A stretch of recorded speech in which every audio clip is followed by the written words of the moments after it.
Welcome to this new Baldur's Gate 3 Toolkit modding guide. So before we get started, there's two things we need to make sure are installed. Baldur's Gate 3 Toolkit and the Baldur's Gate 3 Toolkit data. In order to install the Baldur's Gate 3 Toolkit data, we right click on Baldur's Gate 3, click on Properties, then we go onto DLC, and we make sure that BG3 Toolkit data is checked.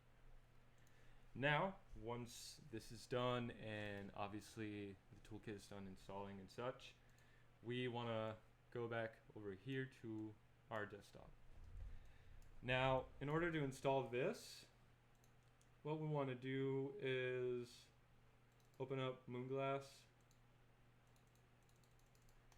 DLLs, drag and drop all of this into your folder. Now I'm not going to do that because I've already put all of these files into my toolkit root, so I'm not going to do it. But when you do that, the transfer, it should ask you if you want to swap some of the files that are already there. You want to click yes, and it's going to start transferring. Now, whenever that's done, you simply find glasses. There you go, glasses. You open it. And that's going to be the name of the toolkit. So you open it, and what you should see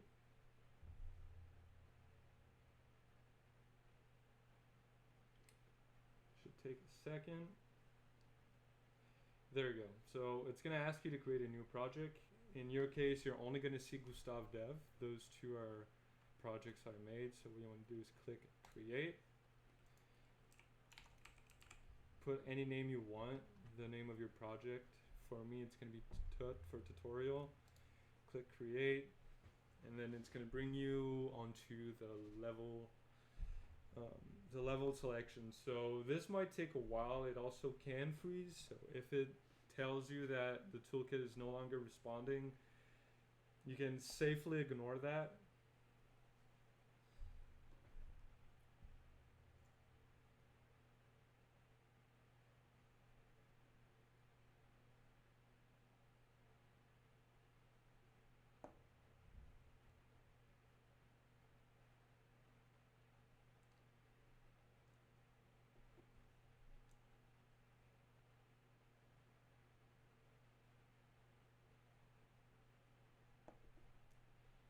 As you can see, it's frozen at 100%, but that's totally normal. Just give it a second.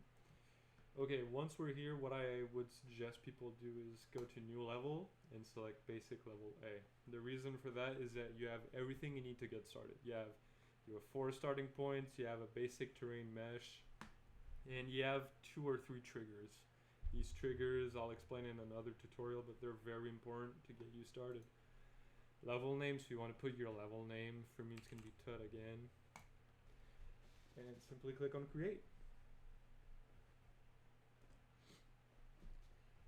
There we go. Okay. No, never mind. It's going to load again. Okay.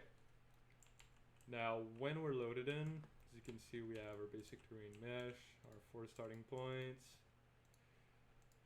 and AI seeder, which I'm also going to explain on another tutorial. But for now, what I want to show is how to get started on editing the terrain. So, for example, you go to terrain panel. It's going to open up this terrain panel. You click on terrain underscore basic underscore 1, and it's going to highlight your starting terrain, right? So for example, if you want to get started on painting or meshing the map, you want to click on paint terrain, and you can choose any of the 4 basic starting paints or meshes. For example, you want to put gravel. You simply click on gravel and then you start placing it. Or pine forest. Here, let me show something. So maybe not this one, looks too similar. So maybe something like this. Okay.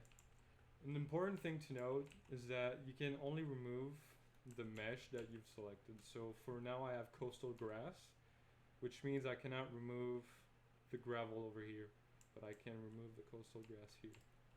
If I want to remove the gravel, I have to select it and then remove it. Now here you can raise or lower your terrain.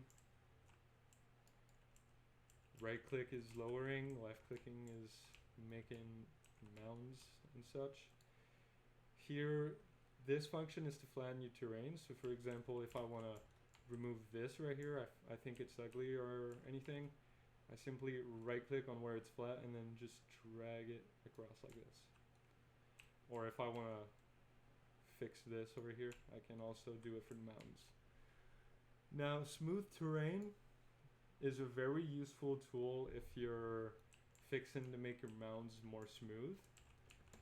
Now you can also, and that is valid for all of the options that I'm going to show you, if you want to change the radius and the strength of the smoothness, you simply right click. It's going to open up a new window on your right. Right now my radius is set to 10. Let's set it to 3 for example, and the strength to 1. And then if you want to make the corners less jagged, you simply smoothen it up like this. It's going to make your mound look a lot more natural than it normally would if you wouldn't do it. Just drag it everywhere where it's kind of jagged and sharp, and it's going to make something a lot more realistic looking and better looking like this. Now this right here is to make slopes. So say for example I want to make a slope right here for my character to go through.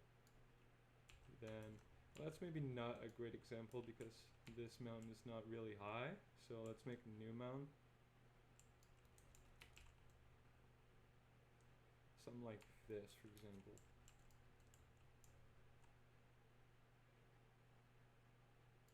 Okay. Alright, so if you want to make a slope, click on slope. Make sure you can see your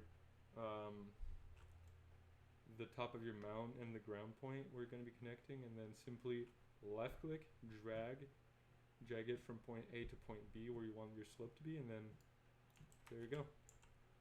If you want to change the width of the slope, you can do it here by right clicking the create slopes and then changing the width value.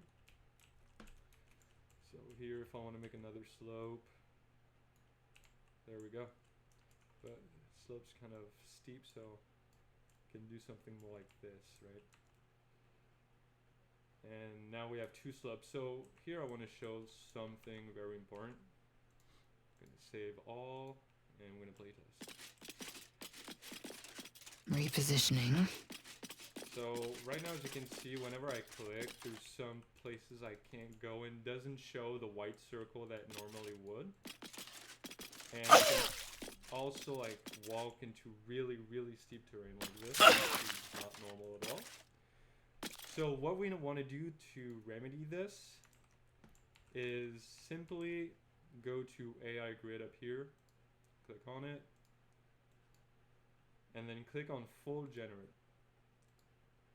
This is going to make a nav mesh that's going to make your character able to read the terrain and know where it can and cannot go. And now whenever it's going to be done loading the grid, it's done loading the grid. So now as you can see, if we try again, I'm going to have different results. You can see I can now go everywhere into the slope. And the nav mesh. And of course I now cannot walk onto the very edges as I could a few moments before. So that's the importance of making the AI grid panel. Most of the time when you have trouble pathing somewhere, it's going to be something to do with the AI grid panel. Either that or some of the triggers, which I'm going to cover in another tutorial. So that's going to be pretty much it for this part of the guide. And I'll see you guys on the next one. See ya.